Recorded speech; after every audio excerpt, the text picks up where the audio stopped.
Hello दोस्तों, fourth chapter में अमीर डैडी ने रोबोट और माइक को ये क्यों कहा कि हम सभी को अपने काम से काम रखना चाहिए।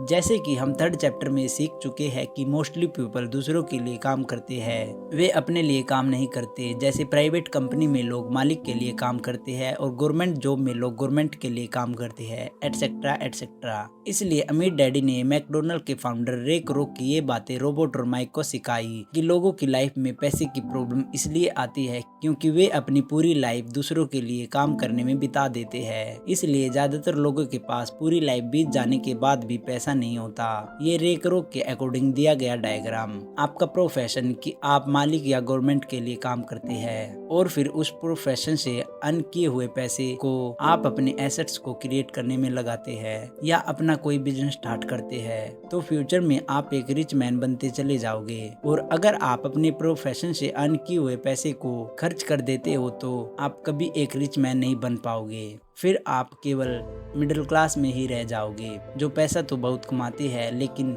फिर भी पैसे की प्रॉब्लम में फंसे रहते हैं। अगर आप अपना बिजनेस स्टार्ट करना चाहते हैं तो आपको अपने प्रोफेशन और बिजनेस में क्या डिफरेंस होता है इसका पता होना चाहिए। ज्यादातर लोगों से ये पूछा जाए कि आपका क्या बिजनेस है तो वे कहते हैं कि मैं एक बैंकर हूँ या फिर मैं एक मैनेजर हूँ, एटसेट्रा एटसेट्रा।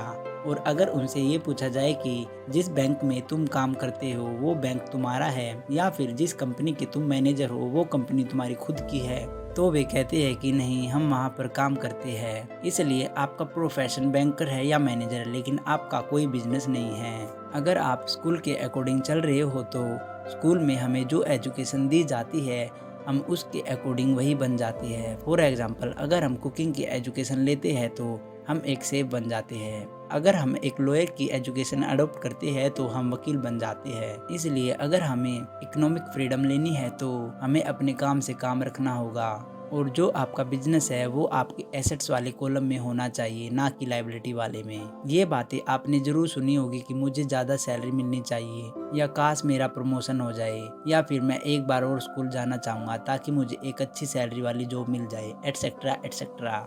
ये बातें ज़्यादातर लोगों के ग्रुप में एक समझदारी होती है, लेकिन कुछ लोग इन बातों को समझ लेते हैं कि वे दूसरों के लिए काम कर रहे हैं और अपने लिए कुछ नहीं कर रहे, केवल अपने आप को धोखा दे रहे हैं। पुअर और मिडिल क्लास वाले लोग रिस्क नहीं लेते।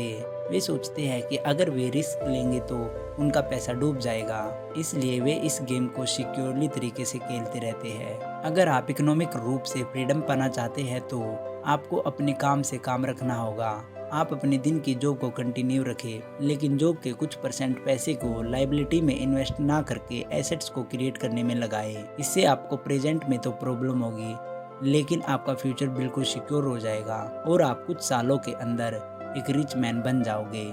जब लोग फ्री होते हैं तो उनके पास कोई जॉब नहीं होती, बिना जॉब के उनके पास पैसे की प्रॉब्लम होती है और वे इस प्रॉब्लम को सॉल्व करने के लिए वे खुद का बिजनेस स्टार्ट करते हैं जिससे वे और प्रॉब्लम में फंस जाते हैं। देखो, 100 कंपनी में से 99 कंपनी 5 साल के अंदर डूब जाती है और जो कंपनी बचती है उनमें से कुछ कंपनी बाद में बंद हो जाती है। जब उनका स्टार्टअप ग्रो नहीं होता तो वे सोचते हैं कि हमने रिस्क लिया था लेकिन वो नहीं चल पाया, जिसकी वजह से हमने उसको वहीं पर खत्म कर दिया। अमीर डैडी ने रोबोट और माइक को ये सिखाया कि स्टार्टिंग में तो तुम्हें अपनी क्वालिफिकेशन के अकॉर्डिंग एक जॉब करनी चाहिए ताकि तुम वहां से कुछ पैसा अर्न कर सको और उस पैसे को stock, bond, mutual fund, real estate आदि में इन्वेस्ट करो। इन सब चीज़ों में पैसे को इन्वेस्ट करने के बाद कुछ बचे हुए पैसे को तुम अपने स्टार्टअप में लगाओ ताकि अगर वो आइडिया फ्लॉप हो जाता है तो stock, mutual fund, bond, real estate आदि तुम्हें पैसा देती रहे जिससे तुम्हारे पास पैसे की प्रॉब्लम नहीं होगी।